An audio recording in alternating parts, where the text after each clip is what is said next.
یہ ویڈیو ان لوگوں کے لیے بڑی اہم ہے جو قربانی کرنا چاہ رہے ہیں یا قربانی کا جانور خریدنا چاہ رہے ہیں۔ ویڈیو کے پہلے حصے میں آپ کو بتاؤں گا کہ کن جانوروں کی قربانی جائز ہے، اور ویڈیو کے دوسرے حصے میں آپ کو بتاؤں گا کہ جن جانوروں کی قربانی جائز ہے ان کی عمریں کتنی ہونی چاہیے۔ سب سے پہلے بات کرتے ہیں کہ کن جانوروں کی قربانی جائز ہے۔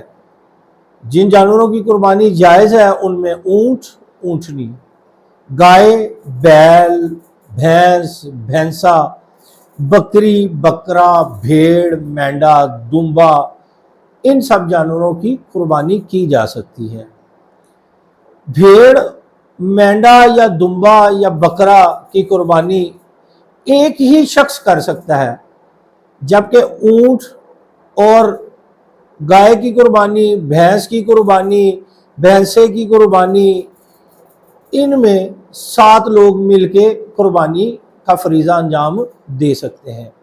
اسی طرح بکرا، چھترا جو لوگ خریدیں گے وہ ایک فرد کی طرف سے ایک ہی قربانی تصور ہوتی ہے، ایک ہی قربانی دی جا سکتی ہے۔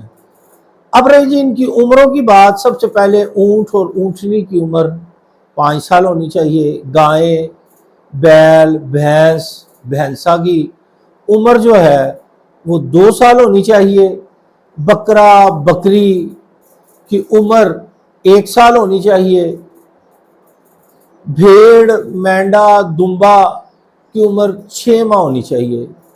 اچھا، دمبا، چھترا کی قربانی میں یہ آپ دیکھ لیجئے گا کہ دمبا یا چھترا کھڑا ہوا آپ کو ایسے لگے، آپ کو ایسے محسوس ہو کہ اس کی عمر 1 سال ہے، یعنی کہ وہ قد اور کاٹھی کے لحاظ سے 1 سال کا جانور لگے تب اس کی قربانی جائز ہوگی۔